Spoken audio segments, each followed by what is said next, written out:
सवाल वो ये है कि लिबरल्स कहेंगे भाई तुम तो मुनाफिक हो, ये क्या अपनी मर्जी, ये जो फेसबुक यूज़ कर रहे हो, मोबाइल यूज़ कर रहे हो हैं, ये भी युद्धी एजेंट ने बनाया कि what about social media, camera, Canon, हमारे ये इक्विपमेंट हम यूज़ कर रहे हैं, फेसबुक हम यूज़ कर रहे हैं, ठीक है ना, इसका क्या मसला है? अब क्या हम इन सारों से हाथ धो बैठे? तो इसका क्या जवाब है? ठीक है, आप इन्हें कहें कि यही question, is it double standard to boycott what is convenient and others not? एक तो ये है, और डू सिलेक्टिव बाइकआउट, ठीक है, एक तो ये है कि अपनी मर्जी का आप बाइकआउट करें और दूसरा सिलेक्टिव बाइकआउट करें, ठीक है। तो आंसर क्या है? तो इसका आंसर ये है, माइक्रोसॉफ्ट ये वो, इसमें ये सारे वो आते हैं। हमारे पास स्कॉलर हैं बहुत अच्छे जिनका नाम है हाफिज मोहम्मद जुबैर, उन्होंने कहा है कि जो भी वेपन ऑफ वॉर है ना, that is to be used rather than that should be boycotted with social media as a weapon of war. He said, उन्होंने कहा कि Facebook, Insta, WhatsApp, YouTube are weapons of war. Weapons are not boycotted even if made by enemies, rather they are used against them. Afghanistan ने भी ये किया, ठीक है। आप कह लें कि फ़लस्तीनी भी, हमास भी यही कर रहा था।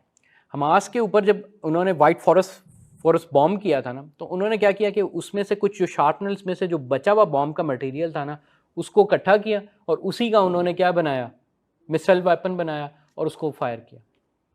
हमास भी जो है वो क्या यूज़ करता है, सोशल मीडिया यूज़ करता है, ये वो उन्हीं के बनाई हुई चीज़ें, बेशक उन्होंने बनाई हुई है, they are using is at as a weapon of war, समझ नहीं?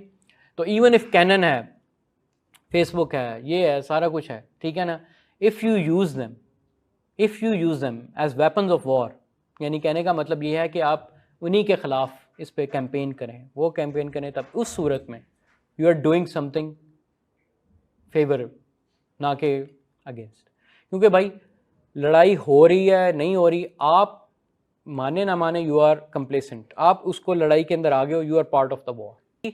We are not boycotting what is convenient, rather we are boycotting, doing focus boycott, हम फोकस बाइकआउट कर रहे हैं। पहली बात उसे ये समझाएं, ठीक है।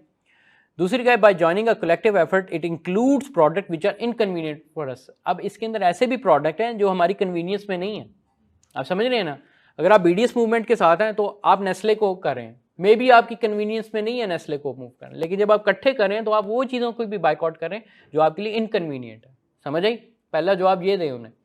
दूसरा जवाब ये दें कि इट इज़ इंडीड आइडियल, ये आइडियल है कि हम सारों के अल्टरनेटिव्स करें, ठीक है ना, and this is what we ideally recommend and call to do. लेकिन वक्ती तौर पर आहिस्ता आहिस्ता, पहले ये कंपनीज, फिर दूसरी कंपनीज, फिर तीसरी कंपनीज, आहिस्ता, ठीक है, उस तरह इफेक्टिव होगा। और अल्लाह ताला कुरान में भी क्या कहते हैं कि फतकू, मतलब यानी तकवा इख्तियार करो जहाँ तक कि तुम्हारी इस्तात है, ठीक है। So keep your duty to Allah and fear में as much as you are able, अपनी एबिलिटी के हिसाब से। और एक और जगह आता है कुरान में कि Allah does not require any soul more than what it can afford. या अपनी कैपेसिटी से बियॉन्ड अल्लाह ताला आपसे रिक्वायर नहीं करता, यानी अपने ऊपर जुल्म ना करो, बैलेंस के साथ चलो, जितना कर सकते हो करो, समझ रहे हैं ना बात को। सो ये एक हमारे पास इस्लामिक इंजेक्शन भी है। और आखिरी यही लिखा है, you are not required by Allah to excessive and go beyond the means and capability, we are calling to join in your capacity and not hurt yourself to the point of incapacity. यानी इतना भी अपने ऊपर ना करो कि आप incapacitate हो जाओ, ठीक है, इस हद तक करो जहाँ तक आप मैक्सिमम कर सकते हो।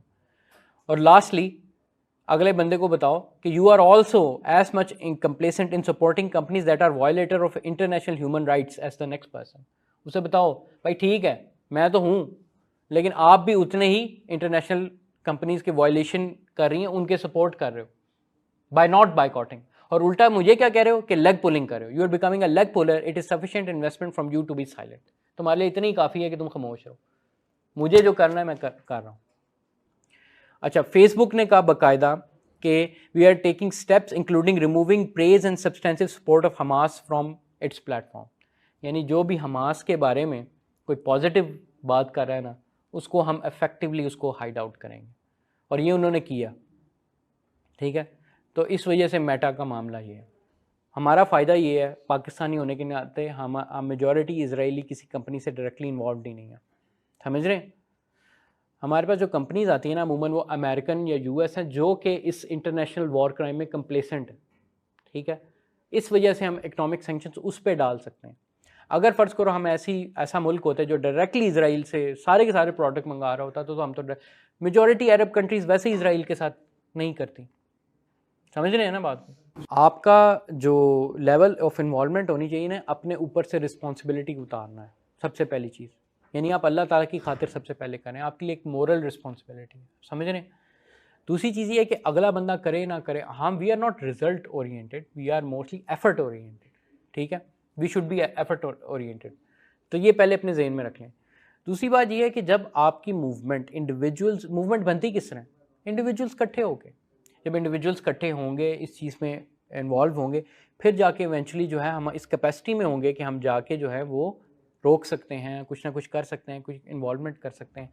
समझ रहे हैं ना? हम गवर्नमेंट को कह सकते हैं, हमारी गवर्नमेंट हमारा साथ देगी, बल्कि उनको भी अपने वोट्स चाहिए इस वक्त। वो तो बल्कि कुछ ना कुछ मे बी शायद आपके फेवर में कर दें अगर आप सारे इकट्ठे हों। समझ रहे हैं ना बात को? सारी मूवमेंट आवाम से ही शुरू होती है और फिर उसके बाद गवर्नमेंट्स उनके साथ ऐड होती हैं, ठीक है?